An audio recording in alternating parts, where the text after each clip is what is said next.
বলা হয় শিক্ষক পিতৃতুল্য। সেই শিক্ষকই এবার মারধরের ঘটনা ধামাচাপা দিতে দ্বিতীয় শ্রেণীর এই ছাত্রের বিরুদ্ধে চাঁদা দাবির অভিযোগ করেছেন। এ ঘটনার পর থেকেই প্রধান শিক্ষকের বিরুদ্ধে ক্ষুব্ধ অভিভাবক এবং এলাকাবাসী। ঘটনাটি ঘটেছে জয়পুরহাটের আক্কেলপুর উপজেলার অনন্তপুর সরকারি প্রাথমিক বিদ্যালয়ে।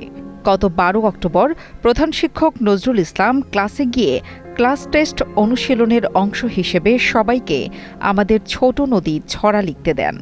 ছড়া লেখায় তালহা নামে এক শিক্ষার্থী বেশ কয়েকটি বর্ণ ছোট বড় করে লিখে শিক্ষককে জমা দেয়। এতেই তাকে বাঁশের কঞ্চি দিয়ে বেধড়ক মারধর করেন প্রধান শিক্ষক।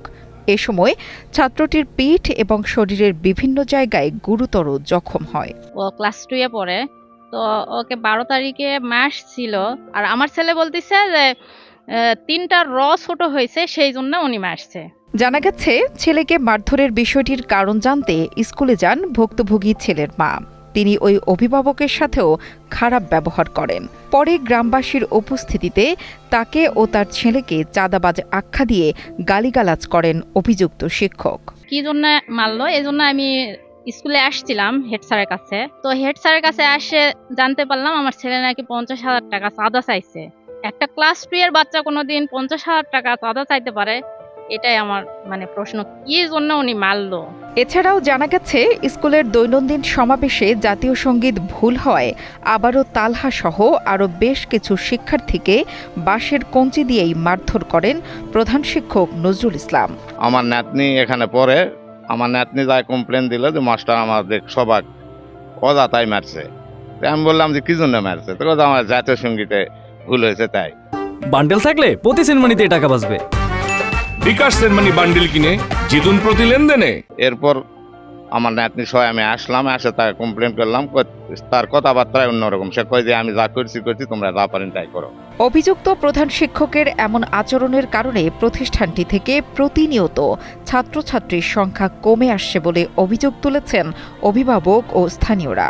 এই হেডমাস্টারের জন্য এখান থেকে ছাত্র বহুত কমে গেছে, প্রায় অর্ধেকের দিকে চলে আসছে। তো দেখে এই মাস্টারটাকে বদলি করলে খুবই ভালো হয়। এর আগে বহুত মাস্টার ছিল, এই ধরনের কোনো কমপ্লেন আসেনি। এক শিশু ছেলেপেলে ধরা খুব মারধর বা খুব অত্যাচার করে, মানে কথাবার্তা কিছুতেই মাস্টার শোনে না। কিন্তু একে গার্ডেন কবে আলে কয় যে হলো চাঁদা চায়। আচ্ছা, শিশু বাচ্চারা কি চাঁদা চাতে পারে? এইরকম মনে করেন যে ভাষা করে। তাহলে এই মাস্টার কি করা যায়? এই মাস্টারও এখান থেকে ট্রান্সফার চাই। এদিকে মারধর করা ও চাঁদাবাজ আখ্যা দেয়া সহ সকল অভিযোগ অস্বীকার করে উল্টো অভিভাবকের ওপরেই দোষ চাপালেন অভিযুক্ত প্রধান শিক্ষক। মারধরের যে বিষয়টা, আদৌ আমি কোনো বাচ্চাদেরকে এলোপাথারি কোনো মারধর করি না।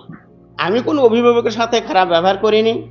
আপনারা যেমন চেয়ারে বসেন, ওনাদেরকেও চেয়ার দেওয়া হয়েছে, সালাম জানানো হয়েছে। আমি কোনো খারাপ ব্যবহার করিনি। বরং ওই অভিভাবক উনি নিজে দল বেঁধে প্রায় 25 জনের মতো ঘর ভর্তি লোক নিয়ে আসছেন এখানে আমাকে আক্রমণ করার জন্য।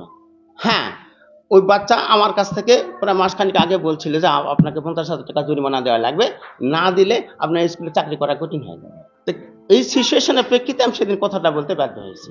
ঘটনাটি তদন্তপূর্বক দ্রুত ব্যবস্থা নেওয়ার আশ্বাস দিয়েছেন উপজেলা প্রাথমিক শিক্ষা কর্মকর্তা। আমি এবং আমার 3 জন সহকারী উপজেলা শিক্ষা অফিসার ঘটনাস্থলে গিয়ে ওই অভিযুক্ত অভিভাবক, এলাকার গণ্যমান্য ব্যক্তিবর্গ, সহকারী শিক্ষক, প্রধান শিক্ষকদের নিয়ে আমরা এটা আলোচনা করেছি এবং আলোচনা করে যেটি বিষয় মানে 50,000 টাকা চাঁদার বিষয়টা আমাদের কাছে একটা বিষয় বলে মনে হয়েছে এবং আমরা বলছি এর জন্য আমরা একটা তদন্ত কমিটি গঠন করব।